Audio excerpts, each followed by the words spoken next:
Okay guys, this is going to be part 2 for advanced arm wrestling training. So in this video I'm just kind of going to go over what a full day of training is like and maybe touch on some things that have come up since the first video. So okay, normal day of training. I'll start with my heavy singles program, and it's very simple.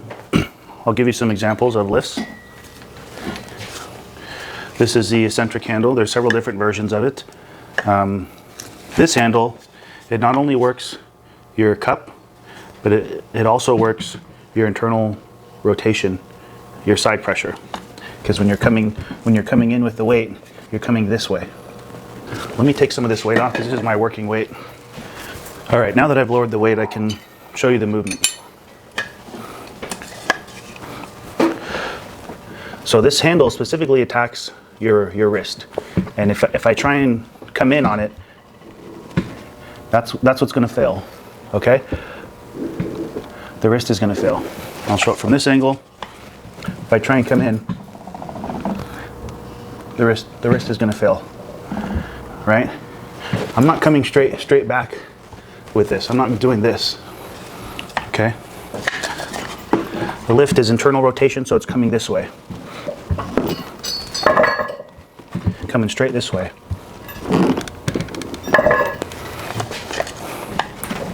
Try it from this way.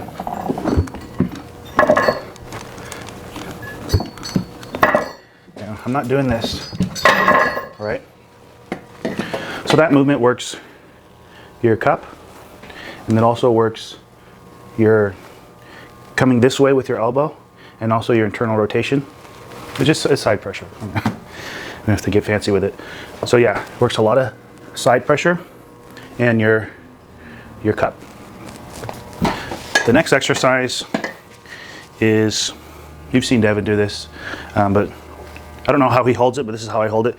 I have the strap come this way around my hand. I come around the side here.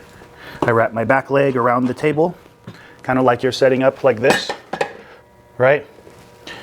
And it works a lot of the movements of a press. So it's internal rotation, right? It's also a supinating movement. And with my style, I like to stay very tight.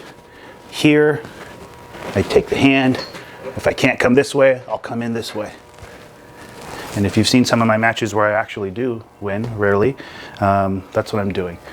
And that's just sitting up real tight and then coming in, maintaining hand control, and then coming over. That's what this lift does, all right? So I just do one. I do one of these, right? One of these on both sides. Set up here, wrap my leg, and one of these. I'm not doing full range of motion. There's other exercises that I do full range of motion, but that's not one of them. And so we'll do that once, and then we'll come over here and move on to the other movements for the singles. All right, now we're over here on the other table, and we have a pulley set up here, and we're gonna work the other singles. So this first single it's a pronation lift.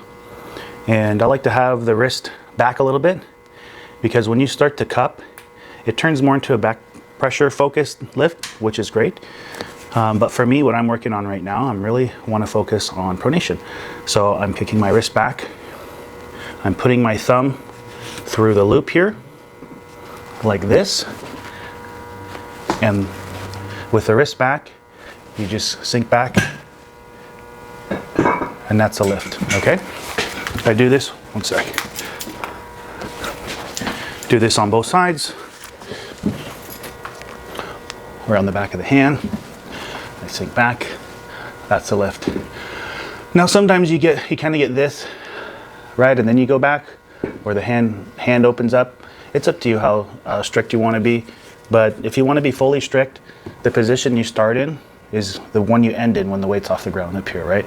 It's not going to be a lot of weight, guys. So don't let your ego get to your head. Numbers really don't mean anything. It's just how you're progressing. As long as that number is going up, it really doesn't matter what the number is. So don't stress over the number. But yeah, around the back of the hand like this. You're not like this, right? This is more of a back pressure focused lift, and we'll go over that a little bit later. You want it straight, the wrist back, and just kind of focus directly on that. Now, the next lift is this guy right here. Put your hand through it. You wrap it over the knuckle here. You sit back, and then you just rock back. That's a lift, right? It's like this. So the next single that I do is just a gripper, right? Here's a number one. If you don't know how to set a gripper or how to properly close a gripper the way it needs to be closed, Google it, bro. You know, there's a lot of technique in how to use a gripper, and I'm not going to go over that right now. But the long and the short of it is, you want it flat here, just underneath your calluses. You don't start the gripper like this in your hand. You start it here, not like this, right? Put your thumb here, you wedge it, you put your finger over here, you bring it down, you wrap your fingers over, and that's the rep right there. I do a number one on my left, and I do a number two on my right. The way the spring is wound in the gripper, it's much more difficult to close it on your left. They do make left-handed grippers, but just get a one and a two. I've closed a three before, so that can kind of give you an idea of the how much weight that you're using for your daily singles program. And we'll kind of jump into that right now. Okay, how much weight should you be lifting on your singles, right? You need to start with a weight that you can lift every day. I've talked about this in another video. You can go off a percentage if you want, like 75 to 85% of your 1 rep max. But honestly, with our movements, it's really difficult to calculate a 1 rep max, because I may feel like this is the most I can lift once, and then I go back and I hit it, I hit it again, but I can't do 2 in a row, in succession. But a few seconds rest, and I feel like I can hit it again. So the way I say it is, start low, start lower than you think you should be at. So if you know you can do 80 pounds, or if you've done 80 pounds before in a lift, start at 45. Do 45. If you can do that weight every day, then go up and just kind of build on that. So start low and go up. Especially after heavy practice. If you practice every week, or twice a week, or every 2 weeks, you're gonna need to make some adjustments. And I think every 2 weeks is good. If you're watching an advanced arm wrestling training video, I think you'll be okay with every 2 weeks. If you're newer polar, or if you're in your first couple years of arm wrestling, you should be arm wrestling as much as you can. I think that's the best way, because you're going to learn, you're going to get stronger just by getting better at arm wrestling. Just like powerlifting, the more you learn about how to do a deadlift, the stronger you will get. You're not necessarily getting any more strength physically, but you're building a connection with your body, and you're learning how to apply your body's full potential in the lift. And that's the same thing with arm wrestling. So it is better if you can arm wrestle every week, and you're able to recover by the next week. That is better. You're going to need to eat a lot of protein, and you're going to need to get a lot of sleep. Those things are very important for recovery. And if you have a physical job, that can help with your recovery. As long as you're not doing anything super crazy heavy, that'll help you. So like a general labor job or something should help you with your recovery to be able to pull every week. But the more advanced you get, arm wrestling and not working out, it's not going to be enough. You're just going to get passed. You're going to get passed hard, because there's going to be people who have just the same mind-body connection as you do, and they're also training very hard in the gym. And that only works for so long. So once you reach a certain level, you have to be doing both. But yes, to digress a bit, if you had a heavy practice and your working weight on your singles is 75 pounds, you take Sunday off to rest and eat, and then Monday you go back to working out, it's going to be very difficult to hit that 70 pounds. And maybe you'll do it on Monday, and then maybe you'll do it on Tuesday, but after that, you're going to be in a lot of pain. So I recommend that you start low. If your working weight for your singles is 75 pounds, I would drop down to 40 or even lower. You know, just enough weight to where after you're done with it, you know, you're not toothache city. Do that for a few days, and then you can move up a little bit. By that weekend, you should be pretty close to your working weight. And then that following week, Monday, hopefully if your recovery was on point, you'll be pretty close or back to that 75 pound working weight. And you'll do that all the way up to Friday. And then that's when you'll have your Saturday practice. So that's like an every 2 week thing. And this is an advanced program. You know, you're going to know your own recovery better. So maybe you need to take Sunday and Monday off, or maybe you need to stop lifting heavy on Thursday and take that Friday off, drop back down to, you know, that 45 pounds, just so you can get a bit more recovery for your practice. Now for practice,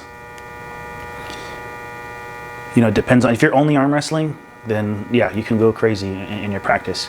If you have a regiment and a training program, you have to practice more intelligently. So focus on controlling center table. Don't fight losing positions. Don't get ripped all the way open. You know, if I'm sparring with somebody we're close in strength, you know, I'm just going to try and work center table, and then once I get compromised, that's it. But once they get compromised, then that's it. Sometimes I'll go fully over, or, you know, take it fully down, but you know, it's dynamic. It just depends. But you really want to be smart. And once you're done sparring with somebody, if you're pretty beaten up from that match, you know, just rest. Like, you know, you can take like 10 minutes before you pull again. And you know, you have to treat your practice as a workout, you know. And if you're doing a heavy practice, then that's like you're doing your 1 rep max over and over and over and over and over, like that whole day. And that's a lot, and that's going to take a long time to recover from. So just be smart in your practicing, and you know, don't go crazy. If you're going to have a full training program during those 2 weeks until the next practice. So for me, when I go to practice, there are things I want to work on, and I'll do that. And I like to test my strength. So there are certain guys that I know I can't do certain things with. So I'll make sure to get some time with them just to see where I'm at, and to see if it's a technique issue or if it's a strength issue. So yeah, it's really kind of a place to sharpen your skills, and just to test yourself where you're at. And you also get a great workout too, as long as you're smart. And if you're in a bad, I've had some guys tell me, you know, they don't practice like that. You can, I mean, just communicate, man. Like, tell them, like, hey man, you know, can you straighten your wrist a little bit? Can you come off my thumb a little bit? I really just want to work this certain thing. I'm not going to try and pin you. And most of the time guys are cool about that, you know. And if you have a lot of trouble with them, you know, just don't arm wrestle that guy unless you want to work on countering those things that they're doing. If they're always starting with their wrist bent, or they're always like way high on your thumb, then when you arm wrestle with those guys, you know, work on that. Fight them, you know, fight back, adjust, you know, try and cup around them, all these things, because those are things that you'll come across in the tournament too. And you know, the referee, if you agree, like if you don't fight back and the guy gets a really nasty grip on you, and you don't say, hey man, like he's covering my knuckle, or like, hey, his wrist is like this, and the ref doesn't see it, or I mean, they're not your daddy. So if you don't talk or communicate, those things are going to happen, you know. And it's not, you know, that's not the referee's responsibility. I mean, like you have to protect yourself and your angles, you know, like you have to get what you want.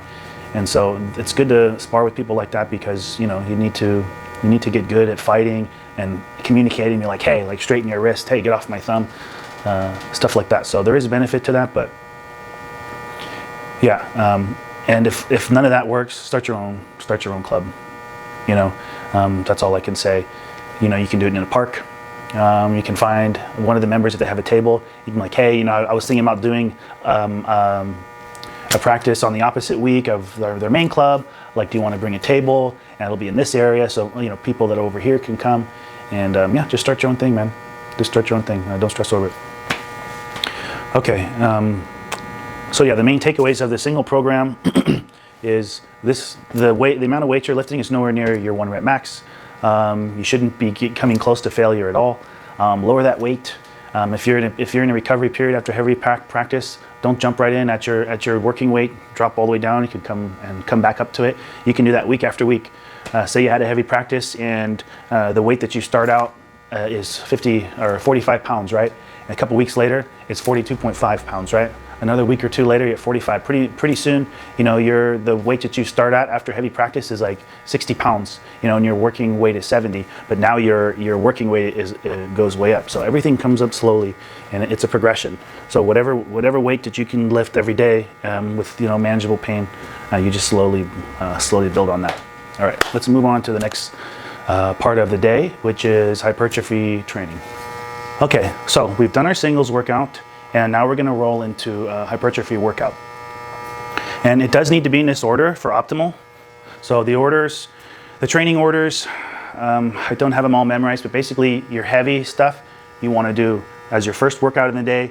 Any hypertrophy stuff, that's going to be the second workout of the day. And any blood flow or stamina type training, that's going to be the last workout in the day. And there's there's power training, there's all these different types of training, and they all have like an order.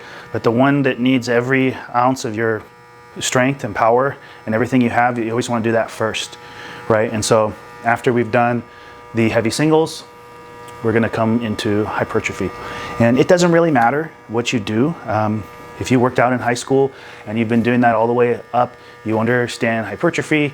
But the basic concept of it is, it's really how many sets that you're doing a week, and the amount of reps you're doing in those sets is anything between 10 reps to 30 reps. So I do the 15 rep range, and the optimal amount of sets a week is about, I think it's like 24 sets a week or something like that per muscle group is optimal. So I will do 3 sets in my first workout. And then, by the way, everything that I'm going through right now, I do this twice a day. So in the morning, I get up, I do my heavies, I do my hypertrophy workout, and then I'll do the conditioning and blood flow workout, which we'll do next. And then when I come home from work, I do it all over again. I do my heavy, and then hypertrophy, and then blood flow conditioning workouts, right? So 2 workouts, or 6 workouts a day. So I split my hypertrophy workout between those 2. So I do 3 sets of 15 in the morning, and then I do 3 sets of 15 at night. So that's 6 sets, right? I do that Monday, Wednesday, Friday for these lifts. And so that's 6, 12, 18. That's 18 sets for that whole week. It's not 24, but hey, I'm not a bodybuilder. This is what I do. And for the rest period, 24 to 48 hours is optimal for hypertrophy.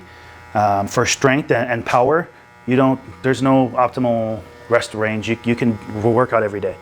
As long as you control your intensity and your recovery is on point, you can lift the same muscle group every day. Look it up. That's how strength and power works. So anyway, Monday, Wednesday, Friday I do hypertrophy, and then Tuesdays and Thursdays, it's also hypertrophy. It's just different muscle groups. So you can do shoulders. So 3 sets of 15, 3 sets of 15. I like to work on my shoulders. You can do triceps, 3 sets of 15. You can do, whatever you want. You can do chest flies. You can do whatever. I'm not a bodybuilder. And then whichever one you want to focus on most, whatever hypertrophy workouts you want to focus on most, do those on Monday, Wednesday, Friday. And the ones that aren't as important, do those ones on Tuesdays and Thursdays, because if you're doing 3 sets in the morning and then 3 sets at night, you're only getting 12 sets total for that week, which is half of the optimal amount of sets per week for the maximal hypertrophy. So other workouts you want to focus on for hypertrophy is your bicep, obviously, and you can do any one's workout. Right now I'm doing Irakli's type of bicep workout. So Levon's doing it too, but he'll do kind of an open curl like this, and then he'll have a back pressure focused workout where he has the strap just over his hand like this. He pronates over like this, so the weight is on the back of his hand. It's slightly cupped, right? And he'll come down and come up with it. So that's another one that I'm doing right now to kind of focus hypertrophy on my back pressure. There's another one that they do. It's just one of these curl bars, and they'll do just heavy curls like this. And when they come up here, they'll often come up like this too. Right? So you can add those in if you want. I'm not doing that right now. I'm just doing the ones I showed you. You can do bench press. It doesn't matter. But you need to be doing some type of hypertrophy workout. We can't just be banging out singles all the time and doing these very concentrated, specific arm wrestling stuff. You know, if you want to be a well-rounded athlete, you should be training your whole body. You look at a lot of these elite, top-level athletes, and they're strong everywhere. They're shredded, their shoulders are big, their biceps are big, you know, they look fantastic. You know, and yeah, there's fat guys out there that don't train their whole body and they do well. Devin doesn't really train his whole body, but Devin's a monster. I mean, look at him. The guy doesn't do anything but arm wrestling, and he's like striated all over. About working your legs, if you are in a weight class and you train your legs, that's going to make you heavier. So you can decide what's important to you. I'm not telling you not to train your legs. But yeah, if you're doing a lot of leg work and you have to make weight for your class, generally for making weight, you want to be over your weight class, and you want to cut down. So if you have a lot of weight in your legs, that's going to affect your cut, and it's going to affect, you know, how big you can get and how strong you can get in the muscle groups that are good for your sport, which is arm wrestling. So it's up to you. Okay, just to recap, we do our singles program first, and then we come over and then we do our hypertrophy. Optimal sets per week is like 18 to 24. Optimal rest period is 24 to 48 hours between muscle groups for hypertrophy days. You can do as many workouts as you want. So that bicep workout where I did this, and then this one, I did 3 sets of this and then 3 sets of this one. To me, that's 6 sets on this muscle group, right? So 6 in the morning, 6 at night, and then 2 days or 1 day later, 2 days later, take a day off and come back to work, 6, 6. So that's 12. And if you want, you can throw that in. And yeah, I would be doing some type of a shoulder exercise. That's a big part of arm wrestling, obviously. So, and your back. There's all types of things you can do. So let's move on to the third part of the workout, which is conditioning and blood flow. Okay, conditioning and blood flow. You want to try and stay in the 30 to 50 rep range for these movements. And for me, I like to do all the movements of the hand and wrist in my conditioning workout. I was doing this 3 times, 3 sets in the morning and 3 sets at night, every other day. I've since changed it to 1 set in the morning, 1 set at night, and then every single day, 7 days a week. So hypertrophy, I do Monday through Friday, singles, 7 days a week, and then blood flow, conditioning, 7 days a week, once in the morning, once at night. All right, what are we doing? So we'll start with the hand. You want to be doing some type of radial deviation, right? So I have just a pin stack here. This is like 20 pounds or so. Wrap it around your hand, just like this. Okay, and we're doing 30 to 50 reps. Yeah, so how much weight is it? How much weight do I need to use? Whatever you can consistently hit 50 30 to 50 reps at. 50 is better, but sometimes it's just not practical to get 50 reps depending on the tools that you have for training. So I put the 30 in there. That's still a really high range for blood flow, and it's also part of the hypertrophy optimal range as well, so it doesn't hurt you any. So yeah, radial deviation, you know, so I'll sit here and I'll do 50 of these. You probably see my videos. And then same thing for pronation. I'll do 50 of these.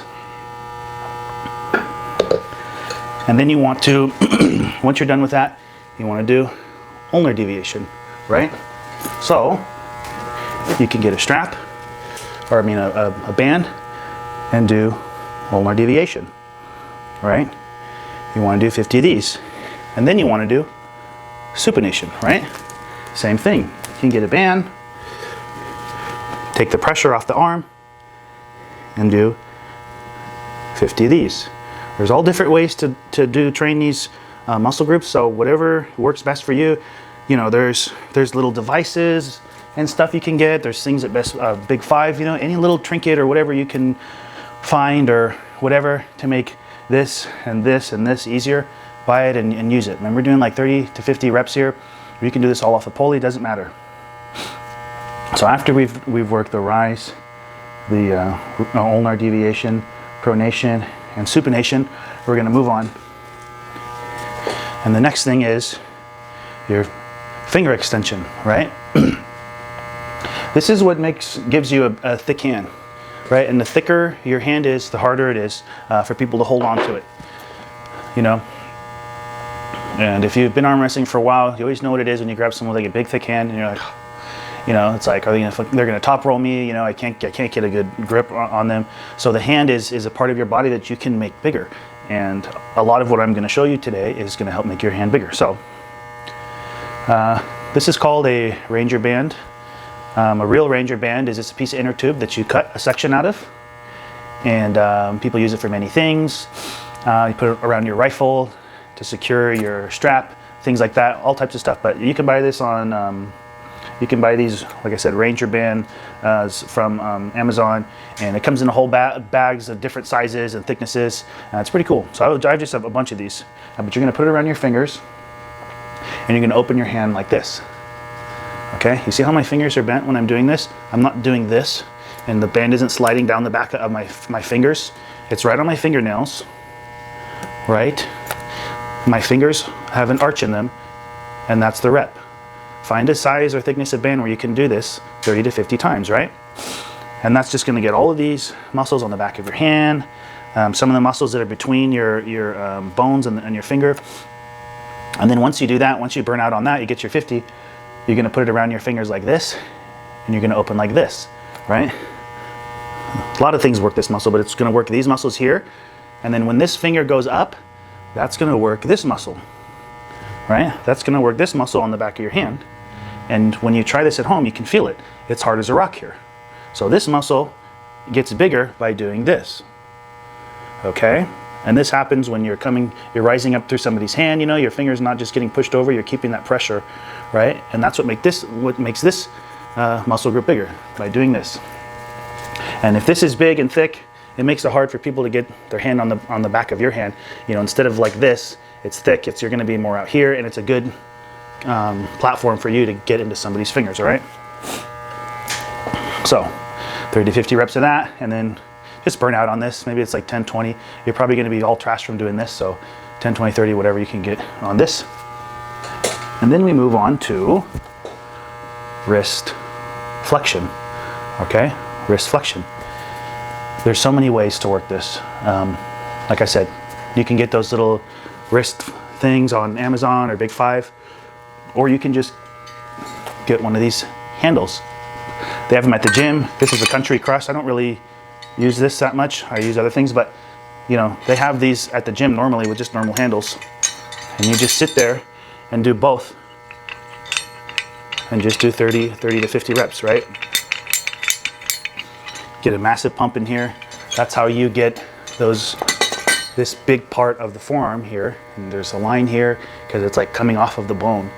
It's for blasting wrist curls. And it really, if you have a weak wrist, you're always losing your wrist. 30 to 50 reps for wrist flexion is going to change your life. Because not only lifting heavy with that, you do need to, these need to be massive, like as big as they can possibly be, and it really improves your wrist integrity. Okay, so now that you've done your wrist, this is all burned up, then you can move on to gripper work. You saw me earlier doing heavy singles with the gripper, and then I use it for my recovery. Does grip strength help in arm wrestling? It can. It can. If you need to defeat somebody outside of the strap because of a style difference or a strength that they have within the strap that maybe you don't have, if you have an iron grip and you can prevent them from slipping, you're going to beat people who try and slip out, right? They're going to be like this, right? And you're holding onto their thumb, and there's not a lot they can do here. And if you bring your shoulder forward over their hand, they're going to lose. They're going to lose. You can't pull from here. Okay, this is a slip position. They can try and come back in, and that's something different. But if you have a really strong grip, that's one benefit from training grip. The other benefit is it makes your hand bigger, right? There's a lot of pressure on these heavy grippers going into your hand, and it hurts, okay, when you use them. But the more you use them, the thicker your hand is going to get, you know? Look at all this hanging off the side here of this gripper. So it's going to make your hand thicker, and it's just going to overall condition your hand, and it's going to make your hand overall stronger. Now, is it a huge direct translation over to the table? No, but it is making your hand bigger and stronger and you know, thicker. The only translation is holding on to someone in the slip. Usually not a great idea. Most people can get out of it. If a person has a very long thumb or a thin thumb, it's going to be difficult for them to slip, or if they're not as fast as you, it's going to be difficult. So I do think there's value in grip. You have to be careful when you're training grip because you can injure yourself.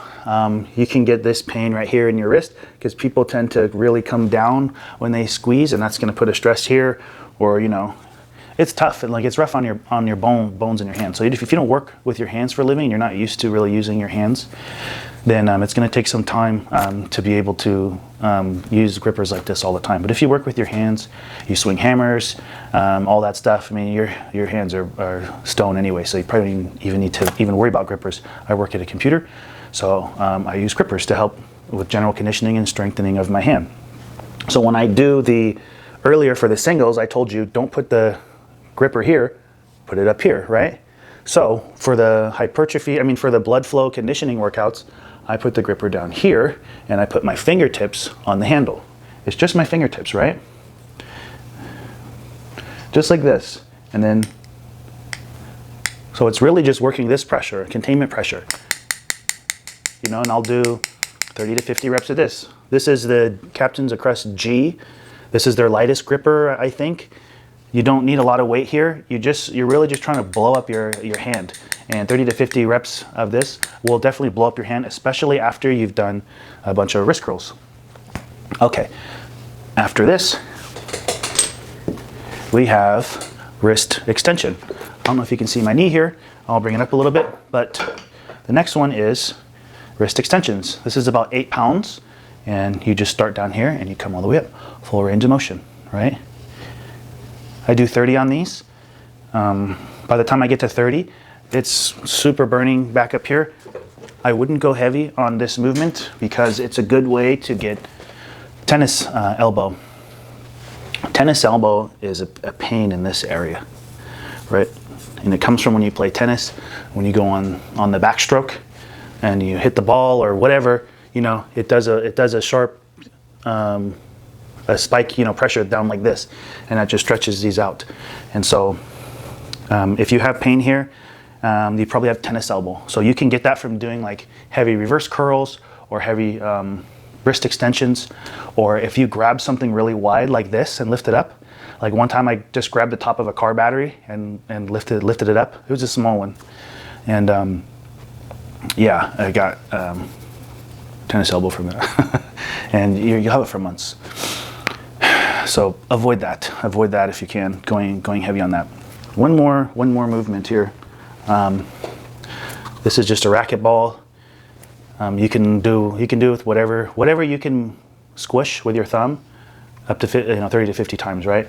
And I just hold it like this. I have 2 of them, and that's it. I'll do this. I'll do 50 reps of this, and I'm sure you're pretty smart and you can imagine what this is working. But if you want to hear about it, it's going to work this part of your hand and other muscles. It does work this area too, so the back of your hand and this. There's a lot of muscles in your thumb, and what's beneficial is about having this area big and this area big is when somebody's gripping your hand.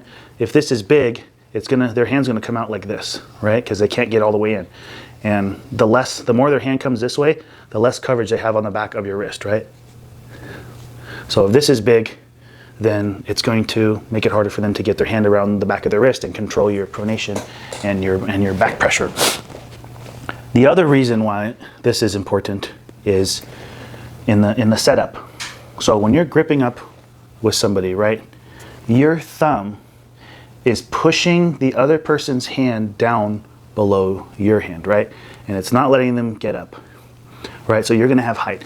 The same in a top roll. If you're top rolling somebody, right, and you're coming like this, if your thumb is weak, if your thumb can't hold the other person's hand down, when you try and top roll, it's just gonna come up, right? It's just gonna come up. You want to push the other person's hand down like that. If it's weak, you're just gonna go like that, right? So the thumb is mega, super important. And especially if you cap. If you're capping, guys, if you get a really tight grip, you know, if you ever had somebody get all the way around your thumb and get their grip, you can see your knuckle, but you know, your hand is just like you can't do anything with it. You can't get around their hand or anything. That person has a very strong thumb, and they've just locked around your thumb and your hand into their position, and then you're just like, you're screwed. So you need to have a strong thumb to be able to fight guys like that, and this type of movement is really good for that. There's also plate curls. With the thumb, you can do plate curls. I don't like stuff like this. I feel like it's hard for me to get into a groove, and you know, I'm working a lot of other muscle groups, and you know, the weight's way out there. I like the ball because it's controlled and it's tight, and I'm just right there with it, right? And I can do it fast. I don't want to sit here all day. Okay, that's pretty much everything for conditioning. So we'll do a quick recap of all the different workouts, okay? Okay, quick recap on the Advanced Training Program Part 2. So you're going to be working out 7 days a week. Monday through Friday will be hypertrophy. The weekends will just be heavy singles and conditioning. You'll do a heavy single in Monday through Friday and on the weekend. So 7 days a week, you'll do a heavy single. 7 days a week, you'll do conditioning and blood flow type exercises. So I work out in the morning and I work out at night. So I do a heavy single in the morning, and then I do a heavy single at night. I do one conditioning workout in the morning, and I do one conditioning, / blood flow workout at night. And I do half my hypertrophy workout in the morning, and then I do the other half of the hypertrophy workout at night. I split it up, so I'm not in the garage for a super long time. And again, hypertrophy is about how many sets you're doing in a week. And there's plenty of videos on how to optimize hypertrophy. I'm not a bodybuilder. I'm just trying to put work into my body and be healthy. So in the morning, do one set of each movement on the single. Then I move over to hypertrophy. I do my whole hypertrophy workout, and then I move over to my blood flow and conditioning workout, and I do one set for each of the movements, right? That's one workout, that's done. I go to work, I come home from work, I do it again. I do my heavy single workout, and then I do my hypertrophy workout, and then I do the blood flow and conditioning workout after that. I do that Monday through Friday. And then Saturday and Sunday, I do a heavy single and conditioning in the morning and a heavy single and conditioning at night. Practice every 2 weeks. You have your heavy practice, or you have a practice on Saturday. Sunday, do whatever you want. You can take it off, you can train. Monday, you do your singles program, but not your working weight. Drop it down. So if you're doing 80 pounds, start at 45, right?